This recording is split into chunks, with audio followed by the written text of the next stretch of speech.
Hello, everybody, and welcome to Delegate Like a Boss. You have to say it like that because we're not talking about being bossy here. We're talking about mastering delegation in 5 easy steps. And it really is easy if you just embrace them and you actually really do want to delegate. That is part of the challenge. My name is Amy Castro, and just a little bit about me. I've been a business owner for more than 20 years. I also run a nonprofit animal rescue, so I know what it's like to struggle with trying to hang on to everything because I know I can do it better than anybody else. And I know it's hard to let go, especially when it's related to your baby, your business, your project, whatever it might be. But you'll find in this quick presentation that there are so many benefits to delegating that we really need to start loosening up and letting go a little bit. And hopefully the things that we cover today will help you do that and feel comfortable in the process, not feel stressed and strained, because that just makes the whole situation worse. You might as well do it yourself if it's going to cause excessive stress. So there are a lot of reasons why people don't delegate. And I want to give you a second just to look at this slide and think in your own mind, which of these 10 have I thought, have I given, or have I at least considered when I avoided delegating to people? Now, some of you may say all of them. They've all popped into my mind. And you know what? Every single one of these things is a reason that I've heard, and maybe a reason that I've given myself, at least a lot of them, as to why I don't particularly like to delegate, or I just hang on to things myself. So it's completely normal and completely understandable that you might have a challenge with delegating, especially, again, if it's your baby, if it's your business. But the bottom line is, you've got to do it. It is good for your employees to have things delegated to them. It is good for you to get some stuff off of your overloaded plate. And in the end, it's going to be good for your business when you've got somebody other than just you, or maybe one trusted key person that can do all the important stuff that needs to be done. If 2020 and COVID has taught us anything, it's taught us that you need to be ready for other people not to always be there. People get sick, things happen. And so it is important that you're not what I call the single point failure in your business. You've got to let some things go. I know this is a really busy slide, but I put this slide in here so you'll have it in your handout so that you know these many, many benefits for, again, for your business, for the people that you delegate to, your delegatees.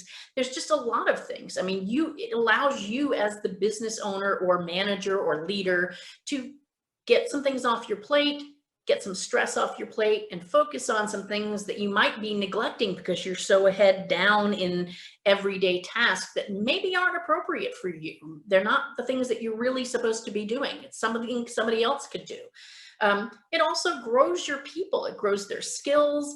It gets them ready so that if you are going to move people up within your business, that they're not going into a new position cold. They've had a chance to taste it, to test it, and it makes them more motivated. If you're hiring good employees, they want their day to be filled. They want to look at the clock and say, oh my gosh, it's 5 o'clock already. Nobody wants to be sitting around saying, oh my gosh, it's only noon. Good employees don't live like that. They want to be busy. They want to learn. They want to get things done so that the day goes quickly and they feel like they've accomplished something. And then last but not least, it's great for your business. It's great for your business as far as growth and productivity. And it's great for demonstrating that you are the kind of person and your business is the kind of place that invests in people and wants them to grow. Many times I hear people say, well, I don't want to delegate too much because then they'll be too good and they're going to want to go on and start their own business, or they're going to leave me. The bottom line is, if somebody has a strong desire to start their own business or to move on to a bigger or a different organization, they're probably going to do it anyway. And you holding them back is not really going to be holding them back. They will find the skills and the information that they need elsewhere. So don't be afraid of losing people. It's it's an unfounded fear. And even if it is a founded fear, it's not something that you have control over. So if you want to delegate like a boss, okay, if you want to delegate successfully, there's a couple of key steps that you're going to want to do. And we're going to go through each one of these, from clarifying to reviewing, to make sure that you know what you need to do and that your delegation is going to be successful. So step number one is to clarify the assignment. You've got a lot of things, just like this poor lady, she's got sticky notes. She's got a lot of things to get done. She needs to figure out what can she let go and hand over to somebody else. So take a look at the things that you're busy doing and say to yourself, okay, what are some of the tasks that I can take off my plate? What are the things that somebody else is perfectly capable of doing? What are the things that maybe somebody else could become capable of doing with a little bit of help, with a little bit of training, with a little bit of mentoring or guidance? And then the question that people don't ask enough is, what should other people be capable of doing? And here's what happens when you don't delegate, okay? You will end up with so many things on your plate, and you will end up with a lot of crippled employees that just can't do anything other than the very, very basic. And you don't want to cripple your team in this process.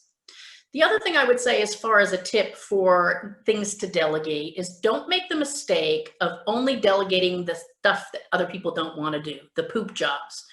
Now, granted, for those of us in the pet industry, poop is part of the process in many instances. But when you're thinking about delegating, don't just make it stuff that you just find distasteful and don't want to do. That's really not fair. The goal with the delegation is growth for your employees and your business. And certainly there have to be some other things that you could let go of beyond just those really distasteful jobs.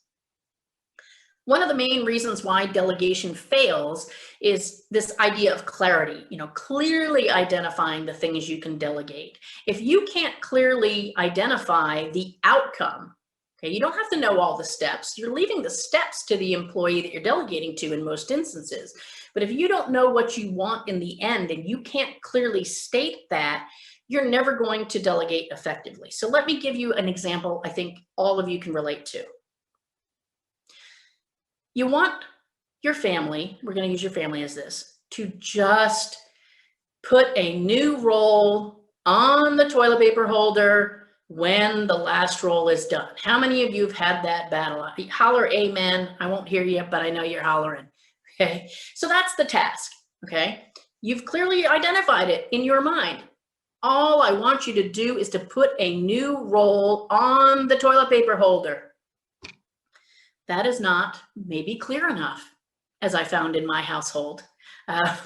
So when the outcome is not clearly identified, sometimes we think we're being so super clear in what we're asking people to do, but if you don't clearly identify it, you're going to end up with an outcome that doesn't look like what you're looking for. When you clearly identify, I want you to remove all old toilet paper rolls and make sure that the new roll is properly placed on the holder. That might be the clarity level that you need to explain to people in some instances if they're not having the same vision as you are. Notice something else, and this is actually my bathroom. Notice something else that I did, and this is just a little sidebar tip on delegation. I changed the toilet paper roll holder. This kind of a toilet paper roll holder is so much easier for anybody to put a new roll on than the old-fashioned kind. So what I did was, not only did I delegate the task, but I gave the delegatees, in this case my family, the tools that they needed to be more successful than they previously were. So keep that in mind along the way. When it comes to delegating, there are some things that you would not want to delegate, and it depends on who you are and what your job is. There might be some instances, if you're a business owner, yes, you are going to delegate some of these tasks to a manager.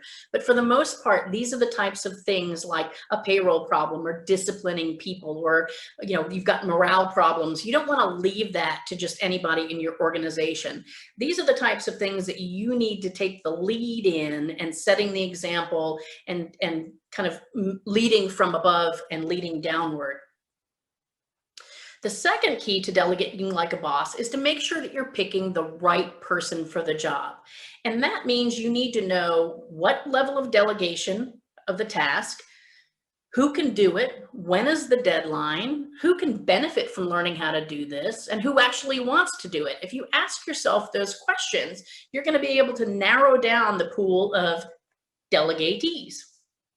When I mentioned this idea of level of delegation, and this is something that I think will help a lot of people who struggle to delegate. Delegation doesn't mean you go straight to level 5 like you see on your screen and you're just going to give everything to the person. I want you to do this and run with the whole thing. I want you to run a 4th of July adoption special with our rescue partner and just run with it. You don't have to delegate to that level. It may not be appropriate to the right person.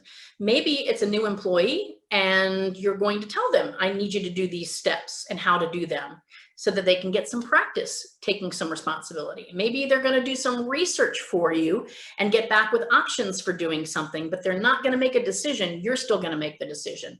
So make sure you keep in mind that there are different levels of delegation, and that delegation and building that trust in delegation can come in levels and come in steps. It's an escalation of delegation. It doesn't have to be throwing them off a cliff without a parachute. Step number 3 to delegating like a boss is to make sure that people have what they need to be successful. So make sure they've got enough time. Make sure they've got the tools, like the example that I gave of the toilet paper roll. Make sure you've communicated clearly, that they get help, etc. So really ask yourself, what is my situation? Do I have the time, tools, and training, and etc. to make this successful? Because knowing what you can provide here in step 3 will oftentimes help you identify who you can delegate to. If it's a short-term thing, a quick thing that needs to happen, you may not have time to train. So you need to pick somebody who's experienced. But don't let time management problems become the reason you always dump delegated tasks on the same person over and over again. That's a big mistake. Key number 4 to delegating like a boss is knowing the difference between monitoring and micromanaging. And it's really simple. Checking in versus checking up. If employees feel like you're constantly, what's going on with this? What's going on with that? How's that going? What are you doing? What are you doing there? What are you doing there? You're going to drive them crazy. That's micromanaging. Having check-ins is perfectly acceptable. You don't have to give somebody a project that's going to take 2 months and just check in with them the day before. That's probably a huge mistake. Maybe you check in once a week and get some status updates from that person. So it's okay to require somebody to check in and let you know how things are going, so you have the comfort level and they have the comfort level that things are going well and they've not veered off the track and gone in a completely wrong direction. And then tip number 5 to delegating like a boss is to, when all is said and done, when you've gotten to the end of that project or that task or whatever it might be, don't just move on to the next thing. Make sure you review the results. So sit down with that person that you delegated to and share. And I mean share, not just you tell them the answer to all of these questions, but ask these questions. What do you think went well? What challenges did you face? What do you think you could do differently or better the next time? What other recommendations did you have or lessons learned? Make sure you do. In the military, we used to call that after action report. It doesn't necessarily have to be a report in writing, although I will say that if you are going to do, let's say, an annual adoption event with a rescue partner, then documenting the things that were done is going to make next year's adoption event that much more successful, when you know what were the steps, what worked, what didn't work, and you can have that information for the next new person that might be taking that on as a new role and responsibility. So with these 5 steps, you can delegate like a boss without being bossy, without micromanaging, but with a level of success that's going to make you proud, make your business successful, and make your employees self-motivated and proud of themselves as well. And what I'd like to do to help you as an additional little tool that you can use, if you text me right now, or at least within the next 30 minutes, to the telephone number on your screen and text my name, Amy, I'm going to send you back a guide to overcoming delegation objections, because not everybody is going to take on the delegation and say, thank you so much, I can't wait to take on this big project. You will face resistance, you will face fear and anxiety, and I want you to have the tools to handle that. So I will send that to you if you reach out to me in the next 30 minutes or so. And I thank you all so much for being here, and I hope that this presentation has helped you to be ready to delegate like a boss.